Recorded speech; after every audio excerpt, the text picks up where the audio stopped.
बहुत कोऑपरेटिव और हमेशा बहुत कोऑपरेट करने वाली सीनियर डॉक्टर समीना जफर से कि वो आएँ और अपनी राय का इजहार करें और हमें बताएं कि ब्रेस्ट कैंसर के बारे में। डॉक्टर समीना जफर के बारे में एक बात और बतानी है आपको कि अभी रिसेंटली उन्होंने टॉप किया है और डिस्टिंक्शन ली है MRCPR में।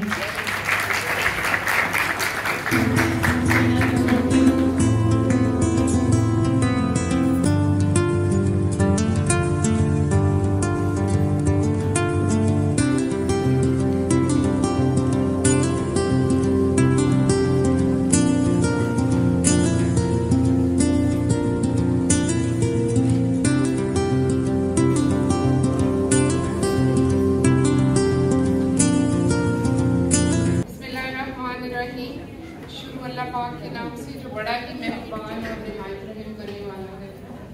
First of all I start giving some awareness about breast cancer. I would like to pay thanks first of all to the organizer जिनकी वजह से इतना अच्छा प्रोग्राम हो सका। अगर आप पीछे मुड़ के देखें तो वॉल टू वॉल पैक है। ये एक ऑर्गेनाइजर की कामयाबी होती है कि इतने लोगों को घर से निकालना। तो I would like to pay thanks to Professor Dinaway's Rotary Club Downtown Faisalabad and Ladies Gym Committee. They are so active to do such activities. सारा रऊफ, रुमाना और बहुत सारे नाम है इस कमेटी में, मुझे बहुत अवेयरनेस नहीं है। I would like to have a big applause for them. Thank you for you people. इतना अच्छा प्रोग्राम, इतना ऑर्गेनाइज प्रोग्राम मेहनत से होता है। मेहनत के बगैर मुश्किल है कि आप इतना अच्छा प्रोग्राम ऑर्गेनाइज कर सकें। और दूसरा मैं पे थैंक्स करना चाहूँगी प्रोफेसर डॉक्टर जफर चौधरी जो वाइस चांसलर हैं पंजाब मेडिकल कॉलेज के हॉस्पिटल्स के। He is a very busy person. ये बहुत मुश्किल होता है ऐसे बिजी पर्सन को लाना और एक प्रेजेंटेशन दिलवाना। प्रेजेंटेशन इतनी आसानी से नहीं होती, तैयारी करनी पड़ती है और इतनी कॉम्पैक्ट प्रेजेंटेशन उन्होंने दी है। तो मैं सोच रही थी कि मैंने क्या बताना है आप लोगों को ना। And big applause for him as well. और मेरे लेफ्ट हैंड पे पैनल ऑफ एक्सपर्ट्स बैठे हैं, doctor Shaista, doctor Tehseen, doctor Shahida and doctor Tahir. They are professors, they are head of their hospitals. आप इनके पास जाएं 1.5 घंटे से 2 घंटे से पहले आपकी बारी नहीं आती। And they are here to give you answers, to give your settle your inquiries. I would like कि आप इनके लिए big applause for them as well. अब थोड़ा शुरू करते हैं। I will try to finish it as soon as possible क्योंकि जो मैक्स था वो सर ने बता दिया। अब मैं यहाँ बैठी सोच रही थी कि मैं क्या बताऊं। फिर मैंने यहीं पे कुछ चीज़ें गैदर की हैं तो वो I will try to finish it in two 5 to 7 minute इंशाल्लाह। तो सर ने एंड पे ये कहा कि जब हम डेविएट होते हैं from nature then we will struck, फिर हमें प्रॉब्लम का सामना करना पड़ता है। अल्लाह ने बड़ा साफ सुथरा हमें भेजा हुआ होता है। तो मैं 5-6 चीज़ें आप लोगों से शेयर करूंगी जो हमें कुरान, ईमान, सुन्नत और सब कुछ जो हमें अल्लाह ने बताया है। फिर उसको आप रिलेट कर लीजिएगा कि क्या ये वाकई ही कैंसर की वजूहात बनती हैं।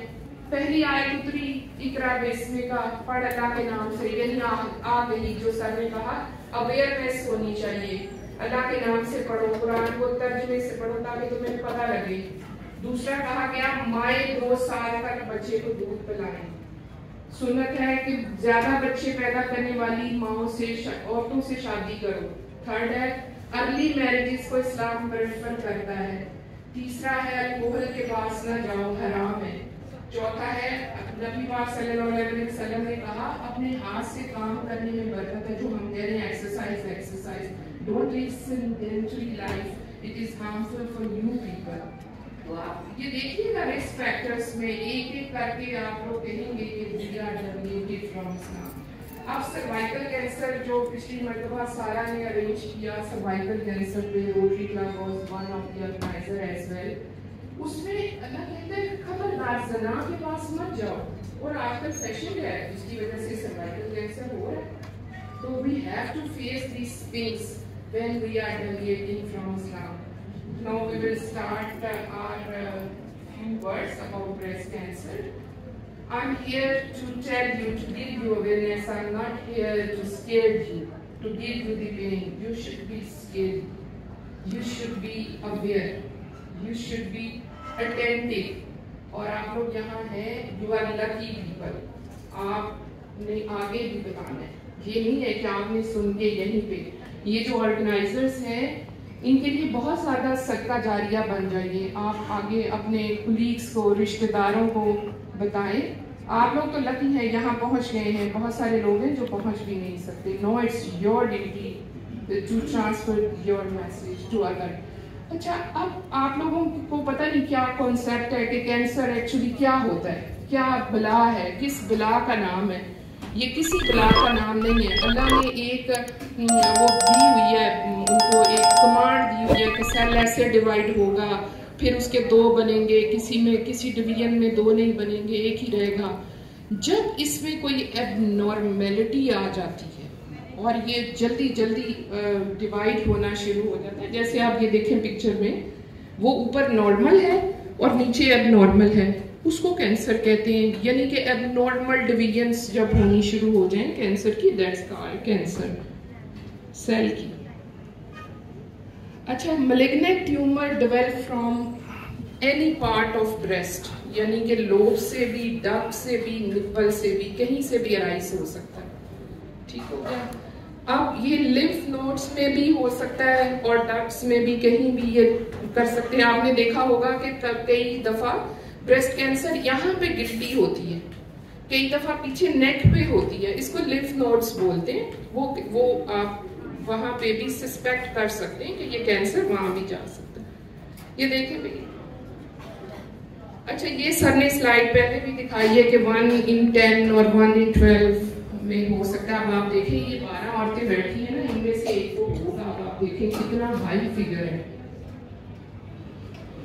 अच्छा, ये होता है कि किन चीजों को अवॉइड किया जा सकता है कैंसर में, किन को अवॉइड नहीं किया जा सकता। जिन फैमिली हिस्ट्री में अंडेदानी का कैंसर है, बच्चेदानी का कैंसर है, कोलन का कैंसर है और जिनमें ब्रेस्ट कैंसर है, वो लोग ज्यादा सस्पेक्टेड हैं। और एक जीन होती है दैट्स कॉल्ड ब्रेका जीन, और वो जीन अगर उनमें पाई जाती है, ब्रेका वाले तो बहुत ज्यादा रिस्क पे होते हैं।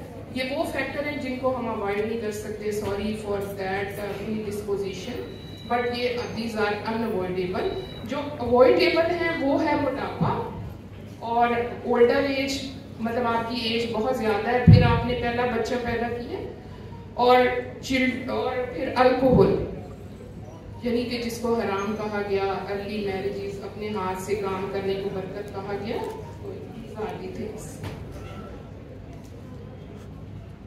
और ये अर्ली डिटेक्शन जो है ना, ये मोर देन 90% क्योर है। यानी कि अगर फर्स्ट स्टेज पे हो जाता है तो आप गुड रिजल्ट्स इसके आपको मिल जाएंगे। ठीक है। अब स्क्रीनिंग सर ने भी बताई है, मैं फिर आपको बता देती हूँ कि एक आपने सेल्फ एग्जामिन करना है, दूसरा क्लिनिकल एग्जामिन। क्लिनिकल एग्जामिन होता है कि आपका डॉक्टर आपको करे, तीसरा अल्ट्रासाउंड है, चौथा मैमोग्राफी है। ये टूल्स हैं जिनके साथ आपने स्क्रीनिंग करनी है।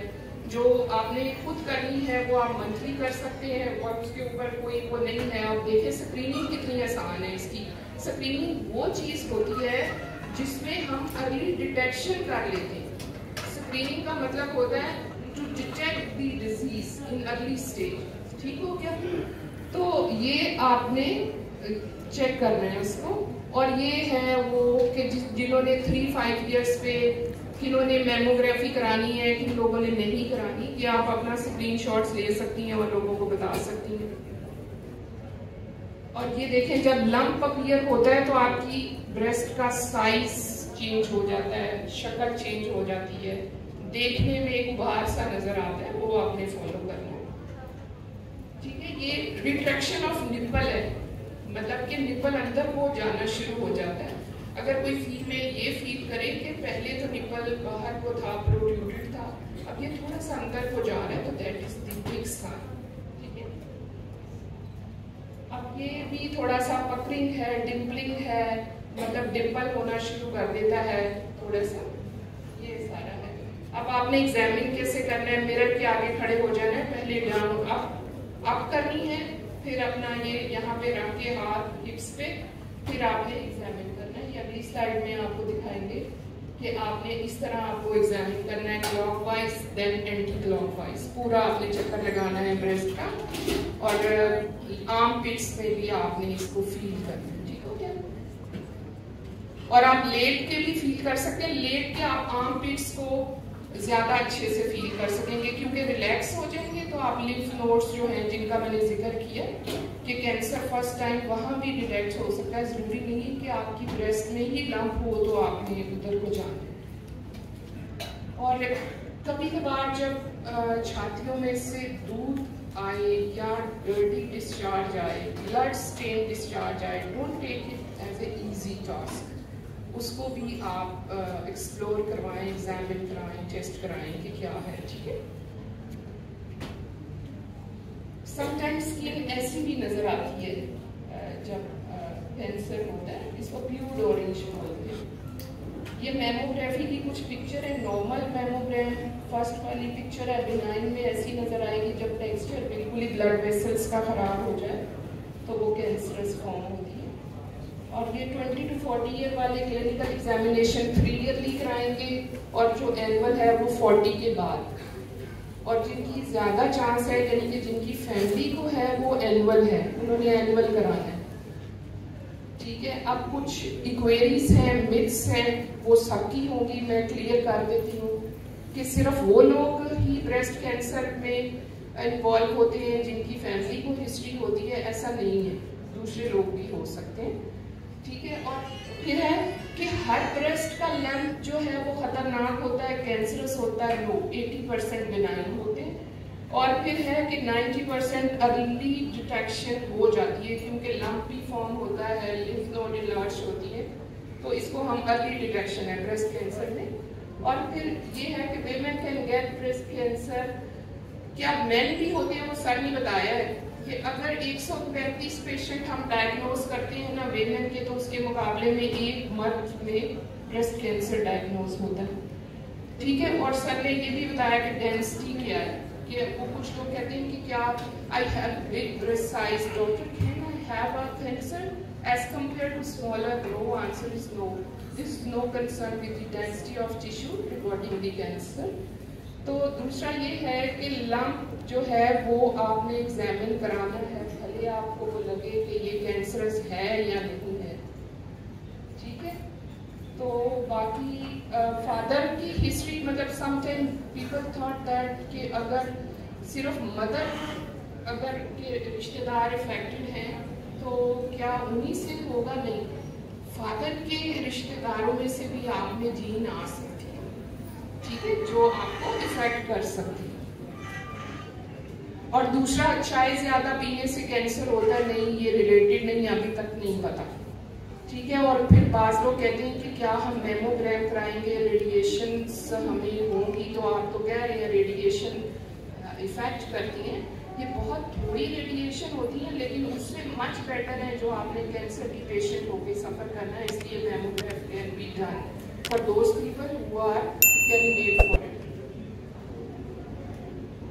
और जो हमने चीजें देखनी है वो अवेयरनेस है, स्क्रीनिंग है, ट्रीटमेंट है उसका, और what you have to do, आपने वेट रिड्यूस करना है, साफिंग करना है, एक्सरसाइज करनी है, और हेल्दी डाइट लेनी है, जंक फूड की तरफ नहीं जाना, मदर फीड करानी है, अल्कोहल नहीं लेनी, और ब्रेस्ट कैंसर अर्ली डायग्नोज हो जाए तो मच क्यूरेबल है, और अवेयरनेस देनी है। और ये अक्टूबर का महीना इसका है, और क्वेश्चन आंसर का एक सेशन है, उनमें क्वेश्चन आंसर कर सकती है।